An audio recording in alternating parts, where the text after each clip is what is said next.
इस वीडियो में परमात्मा ने 650 साल पहले काशी नरेश राजा बीर सिंह बघेल को जब उसने कहा परमात्मा से, जो गुरु रूप में आए हुए थे कबीर परमेश्वर, तो राजा बीर सिंह को सार नाम के बारे में पता चला, सार शब्द के बारे में पता चला। तो राजा बीर सिंह ने कहा, जी गुरु जी दया करो जी, सार नाम दे दो, सार नाम दे दो, सार नाम दे दो, सार शब्द दे दो।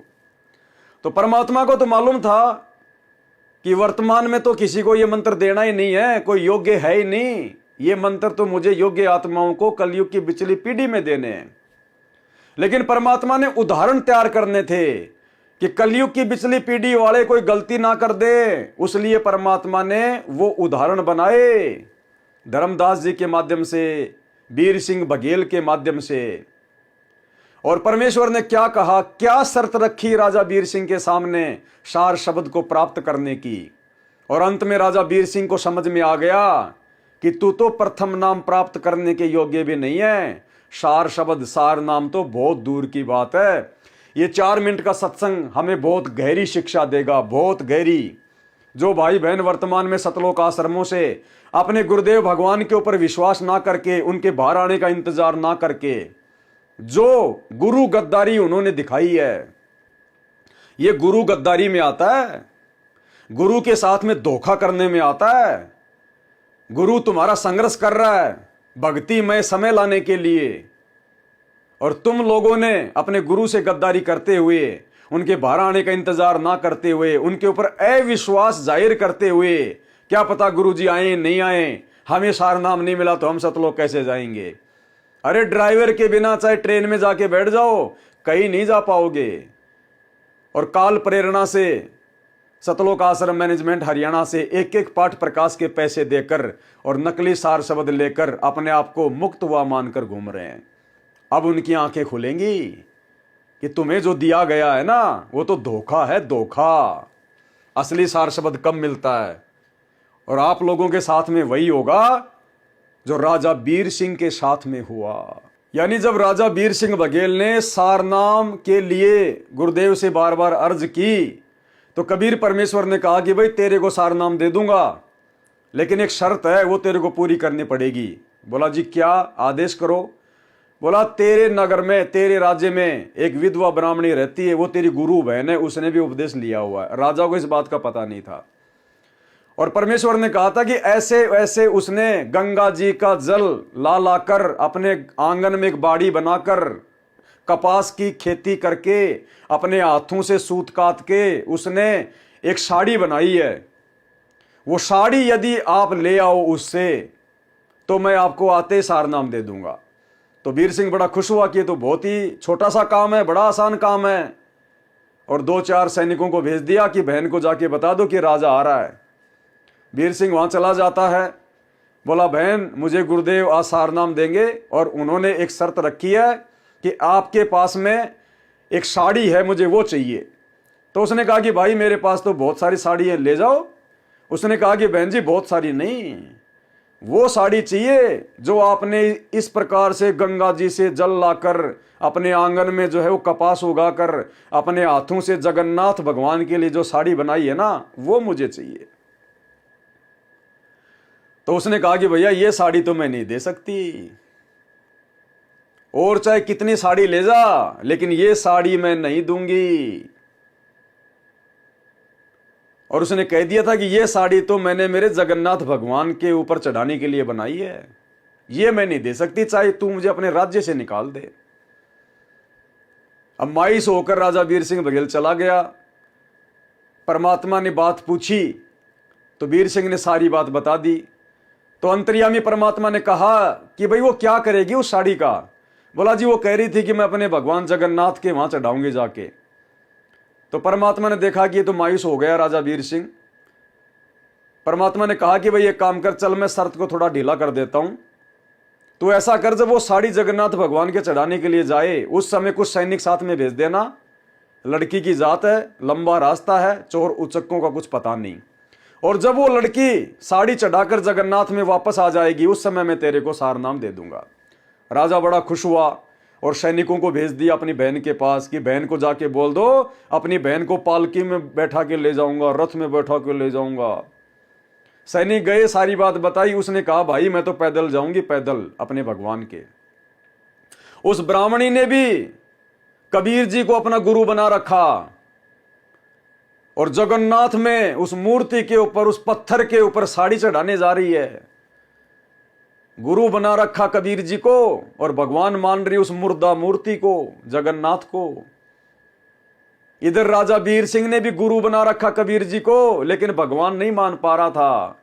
अब आगे की कथा सुनिए, परमात्मा कैसे उन दोनों का भ्रम निवारण करेंगे और कैसे इस कथा के माध्यम से गुरुदेव भगवान हम पिछली पीढ़ी वालों की आंखें खोलेंगे कि काहे का सार नाम, काहे का सार शब्द। अभी तो तुम्हारे जो कर्म हैं वो सार शब्द प्राप्त करने के आसपास भी नहीं है। तो गुरुदेव कह रहे हैं इस 4 मिनट के सत्संग के विषय में कि पुण्यात्माओं, केवल ये कथा नहीं है, इसका कितना जबरदस्त निष्कर्ष निकलेगा आपने वो देखना है। तो ध्यान से सुनना भाई और बहनों, ध्यान से देखना आपने, पुण्यात्माओं ये देखना है आपने, इसका निष्कर्ष क्या निकलेगा इस स्टोरी का। ये केवल कथाएं नहीं है, ये हमारे लिए बहुत काम की वस्तु है। अब जब ये बात सुनी उस बहन ने, वह गदगद हो गई, शुक्र मनाया जगन्नाथ भगवान का। हे जगन्नाथ भगवान, आपने मेरी इज्जत रख दी, राजा का मन बदल दिया। उन्होंने पता कौन सा जगन्नाथ बदलने लग रहा है इसके मन को, इतनी बुद्धि कमजोर थी मारी। और कहा, सारी बात सुनकर कहने लगी, भाई ना तो मैं रथ में बैठूं, मैं तो पैदल जाऊंगी, राजा का शुक्रिया है, अगर तुम मेरे साथ चलो तो मुझे कोई इतराज नहीं। ऐसा ही हुआ, लड़की चली गई, सैनिक साथ चल पड़े रथ लेकर, खाने पीने की व्यवस्था उसमें अपनी ले ली, वो लड़की पैदल गई वहां तक। अब शाम में पहुंचे, सुबह नहा धोकर उस बहन ने वह अपनी जो धोती हाथ से बना रखी थी वो चादर लेकर भगवान जगन्नाथ के मंदिर में मूर्ति के चरणों में रखना चाहिए, रखते ही और कहा कि इस दासी की तुच्छ भेंट स्वीकार करना जगन्नाथ। वो धोती वहां से उठी और उस जगन्नाथ के मंदिर के प्रांगण में जाकर पड़ी और आकाशवाणी हुई कि नालायक, जगन्नाथ तो काशी में बैठा है, वो कबीर परमात्मा इज जगन्नाथ, तो कित धक्के खाना गी।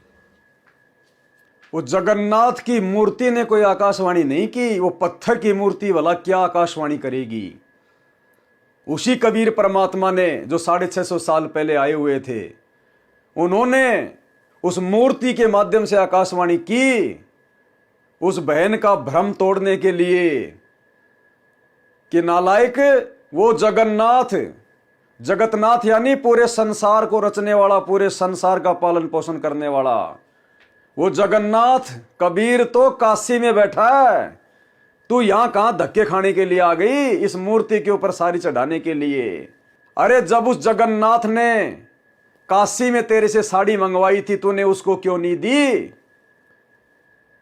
अगर तूने उसको नहीं दी तो हम भी तेरी साड़ी स्वीकार नहीं करेंगे। और साड़ी को फेंक के मारा, आंगन में आके गिरी, जगन्नाथ के प्रांगण में। इस आकाशवाणी को वो सैनिक भी सुन रहे थे और वो विधवा ब्राह्मणी जब उसने सुना कि वास्तव में असली जगन्नाथ तो मेरा गुरु ही है, गुरु के अलावा दूसरा कोई जगन्नाथ और कहीं नहीं है, गुरु बड़े हैं गोविंद से मन में देख विचार, हरि सुमरे सो रह गए गुरु भजे हुए पार। वहीं से रोना शुरू हुई थी और काशी में आके रुकी थी। और आगे क्या हुआ ध्यान से सुनिए कि इस दासी की तुच्छ भेंट स्वीकार करना जगन्नाथ। वो धोती वहां से उठी और उस जगन्नाथ के मंदिर के प्रांगण में जाकर पड़ी और आकाशवाणी हुई कि नालायक, जगन्नाथ तो काशी में बैठा है, वो कबीर परमात्मा इज जगन्नाथ, तो कित धक्के खाना गी। कलेजा फट गया उस लड़की का, रोआ बुरी तरह। ओए होए, वो भगवान स्वयं है कबीर जी। वो वहीं से रोने लगी थी, आंखों में इतने आंसू बह गए कि सारे कपड़े भीज गए उस बेटी के कि मैं कितनी नीच हूं, भगवान कहाँ मैं खोजन की तागी। परमात्मा कहते हैं गुरु मानुष कर जानते ते नर कहिए अंध, महादुखी संसार में अग गई यम के फंद। ठीक इसी प्रकार वर्तमान में वो जगन्नाथ, वो कबीर भगवान तो बैठा हिसार जेल में, और तुम उस दाढ़ी मूछ वाली नकली कबीर की फोटो को जगन्नाथ मानकर उसका प्रकट दिवस मना रहे हो, धक्के खा रहे हो इन आश्रमों में, इन पत्थरों में जा जाके सिर मार रहे हो, जो इनके महीने में आश्रमों में जा जाके ड्रामेबाजी कर रहे हो। अरे जगन्नाथ तो बैठा हिसार जेल में, और पिछले वीडियो में आपको दिखा दिया गुरुदेव का हिसार जेल से आया हुआ लेटर, जिसमें गुरुदेव ने 2018 में कह दिया था कबीर प्रकट दिवस से पहले कि मत मनाना, कबीर जी तो मेरे साथ हिसार जेल नंबर 2 में बैठे हैं।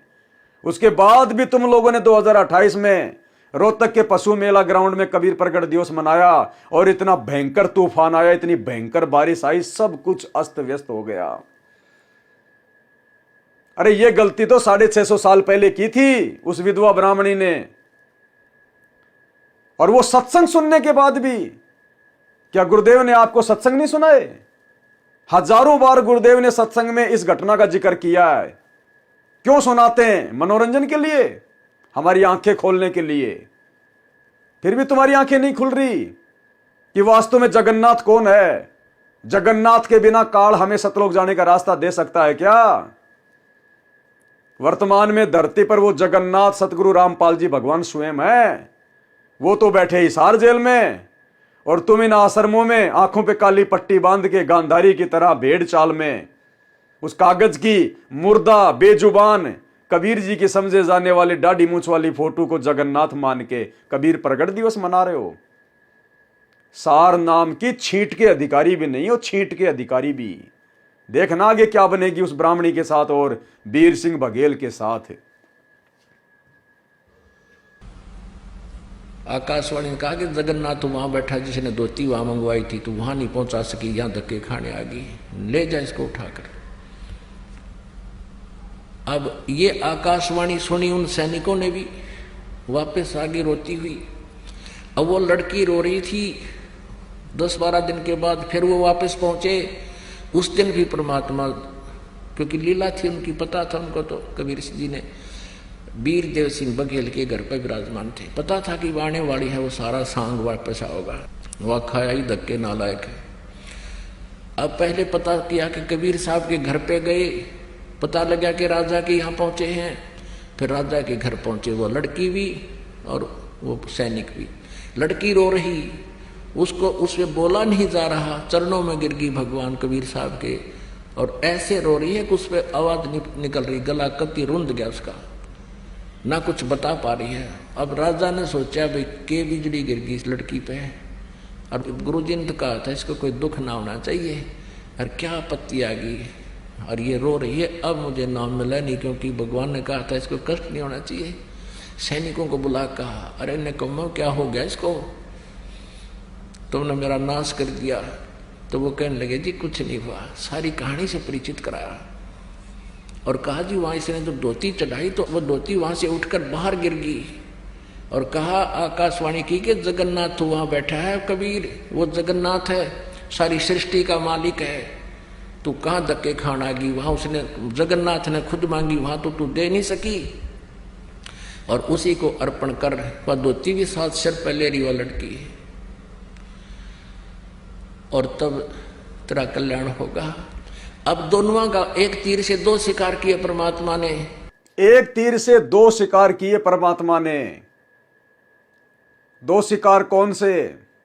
वो विधवा ब्राह्मणी जो अपने गुरु को खाली एक जुलाहा मान रही थी, मानुष मान रही थी, और राजा वीर सिंह बघेल भी हल्के में ले रहा था कबीर जी को, इतने प्रमाण देखने के बाद भी, इतनी लीलाएं देखने के बाद भी। और वर्तमान में हम पिछली पीढ़ी वालों के भी भगवान ने उस उदाहरण को पेश करके आज आंखें खोलनी थी कि सार नाम और सार शब्द के योग्य भगत कब बनता है, जब गुरु और परमात्मा कति एक हो जाते हैं। अब देखिएगा वीर सिंह बघेल की आंखें कैसे खुली। माने वीर देव सिंह का विश्वास था कि कबीर इज गॉड, और ना उस नालायक का विश्वास था कि कबीर इज गॉड। गुरु बना रखा लेकिन भगवान वो पत्थर मान रखा था। वो ना उस ब्राह्मणी के विश्वास था कि कबीर इज गॉड, और ना उस वीर सिंह के विश्वास था कि कबीर इज गॉड जो हमारे गुरु रूप में है। गुरु बना रखा कबीर को, और भगवान मान रहे उस जगन्नाथ को। तो यही हालत आज 90% सतलोक आश्रमों से जुड़ी हुई संगत की है। ना गुरुदेव के कलयुगी परिवार को विश्वास कि संत रामपाल जी इज कबीर, और ना उस परिवार के पीछे आंखों पे काली पट्टी बांध के गांधारी की तरह भेड़ चाल में चल रही लाखों की संगत को यकीन है कि हमारे गुरु संत रामपाल जी ही कबीर। और आज भी धक्के खा रहे हैं, भगवान मान रहे हैं उड्डाडी मूछ वाली कबीर जी की फोटो को। जून के महीने में उसी को भोग लगाते हैं, हर समागम में उसी को भोग लगाते हैं।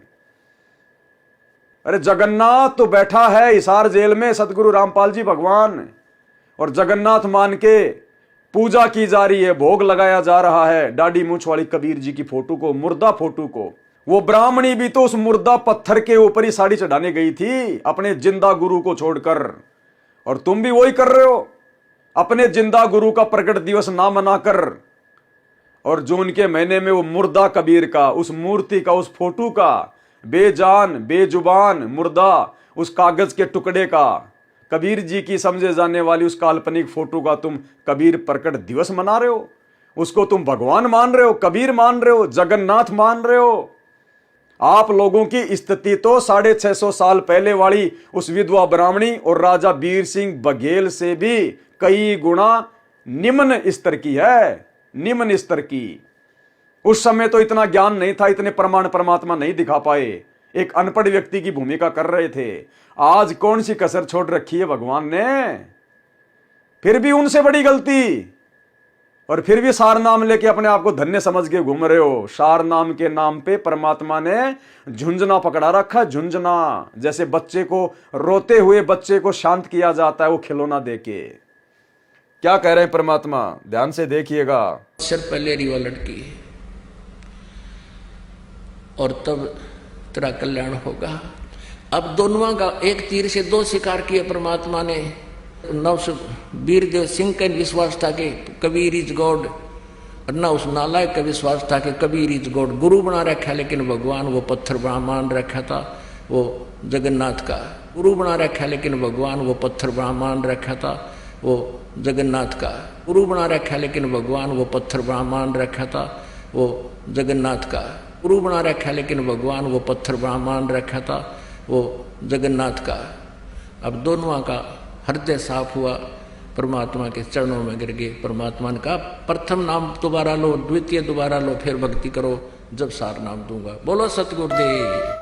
क्या कहा परमात्मा ने कि प्रथम नाम फिर से लो और फिर से भक्ति शुरू करो, तब आगे जाके सार नाम मिलेगा।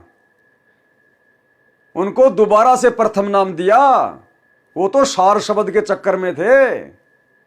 दोबारा से उनको प्रथम नाम दिया गया कि नालायको, जब तक अपने गुरु को ही भगवान मान के भक्ति नहीं करोगे तब तक तो तुम्हारी भक्ति शुरू भी नहीं होती। कहां सार नाम, सार शब्द लेने की सोच रहे हो। दोबारा से प्रथम नाम लो। उनको दोबारा से प्रथम नाम दिया। यह उदाहरण क्यों पेश किया? आज आप और हमारे लिए। और आज जो संगत अपने आप को सार शब्द लेके धन्य मान रही है कि हमने तो धनाना आश्रम से सार शब्द ले लिया, हमने तो संत रामपाल जी से बरवाड़ा आश्रम में, हमने तो करोथा में ही सार नाम ले लिया, कुछ नहीं मिला। झुंझुना पकड़ा रखा परमात्मा ने, नकली बंदूक, केवल रिहर्सल चल रही है। गुरु मानुष कर जानते ते नर कहिए अंध, ओए दुखी संसार में आ गए यम के फंदे। सभी संगत वालों के साथ में जो इन आश्रमों से जुड़े हुए हैं, जिन्होंने सार नाम ले लिया, सार शब्द ले लिया, इन सबको दोबारा से गुरुदेव भगवान के हिसार जेल से बाहर आने के बाद प्रथम नाम से भक्ति शुरू करनी पड़ेगी। दोबारा प्रथम नाम से। ये सत्संग प्रत्यक्ष उदाहरण है, प्रत्यक्ष उदाहरण है। क्या कह रहे हैं परमात्मा? जगन्नाथ का गुरु बना रखा, लेकिन भगवान वो पत्थर मान रखा था वो जगन्नाथ का। गुरु बना रखा, लेकिन भगवान वो पत्थर मान रखा था वो जगन्नाथ का। अब दोनों का हृदय साफ हुआ, परमात्मा के चरणों में गिर गए। परमात्मा ने कहा प्रथम नाम दोबारा लो, द्वितीय दोबारा लो, फिर भक्ति करो जब सार नाम दूंगा। बोलो सतगुरुदेव।